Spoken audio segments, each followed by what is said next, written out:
everyone, I am Katerina Suprun. Today is January 8th and Militarny Reports. Russia is using North Korean ballistic missiles to attack Ukraine. This information was confirmed by the White House a few days ago. The amount of such assistance received by the Russians from Pyongyang is unknown, but the fact is what it is. According to the White House, one of these missiles fell in the Zaporizhzhia region in an open area during an attack in late December 2023. There are also reports of unidentified missiles being used in Kharkiv. Dmytro Chubenko, spokesman for the Kharkiv Regional Prosecutor's Office, told Suspilne TV journalists about it. Dmytro Chubenko noted that the missile being studied in Kharkiv is similar to the Russian Iskander-M. It is slightly larger than the Russian missile in diameter. According to him, it is about 10 millimeters. It also has no special shielding to reduce its visibility, as in the Russian product. The missile nozzles and guides are different. There are worn elements on the missile where the factory markings could have been indicated. In addition, according to the prosecutor's office spokesperson, the culture of manufacturing this missile is different, so to speak. Russians usually label elements in the same way and even leave the names of the company employees responsible for certain units. Here, in contrast to the usual markings, everything is done chaotically. Different inscriptions, different markers, and mostly sloppy. There are no specific signs that these missiles were manufactured in North Korea, no hieroglyphics or any other designations. Experts are currently examining the wreckage. The spokesperson for the Kharkiv prosecutor's office also noted that this missile does look like some North Korean missiles, videos and photos of which have been posted online. But he did not name any specific modification of the North Korean missile. It is also speculated that these could be Russian missiles made in a hurry, or missiles made using Russian models and technologies in another country, including North Korea. According to military observers, the missile that Kim Jong-un presented to Putin could be a KN-23 or Hwasong-11Ga, or in other words, an improved Hwasong-11.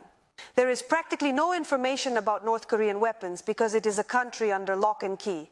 It is known that these missiles, which are really similar to Iskander-M, were first shown at a parade in 2018. The first test took place in May of 2019. It is also known that there are different types of such missiles, with different ranges and different types of launches. They were demonstrated on automobile chassis, launched from a converted railroad car and a submarine. Tests conducted at different times show that these missiles can cover a distance of 450 to 460 kilometers. The warhead is estimated at 500 kilograms. In 2021, an enlarged version of the missile appeared. According to Pyongyang statements, which again cannot be verified, the weight of the warhead is 2,500 kilograms. After the test, they said that the missile covered a distance of 600 kilometers. It was these enlarged missiles that were launched from a converted train car, and it was claimed that they covered a distance of 800 kilometers. But the statement about the 2,500 kilogram weight of the warhead is considered mostly propaganda and a response to the South Korean development of the Hyunmoo-4, which has the same warhead. This weight is needed to penetrate underground bunkers.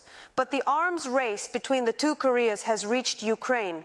Assuming the missile, the KN-23, was manufactured using foreign technology, Russian technology to be precise. That is why it is most often compared to the Iskander-M, but there is, of course, no direct evidence of this. Another indirect proof of the non-North Korean origin of such a missile is the way the North Korean state media covered its launch. Datayo analysts have studied references to the KN-23 and KN-24. This is another ballistic missile that was tested at the same time as the KN-23. The KN-24, or Hwasong-11Na, is more similar to the American ATACMS. And in news reports, it is called a Juche missile, which emphasizes its North Korean origin. They boast about the development and production of such weapons. No such epithets are used in relation to the KN-23. Basically, they talk about the deployment of the system, not its development. To comprehend the intricacies of North Korean propaganda, one would need more than an hour, likely extending to more than a day. There are also plenty of arguments that this missile is not similar to the Iskander-M.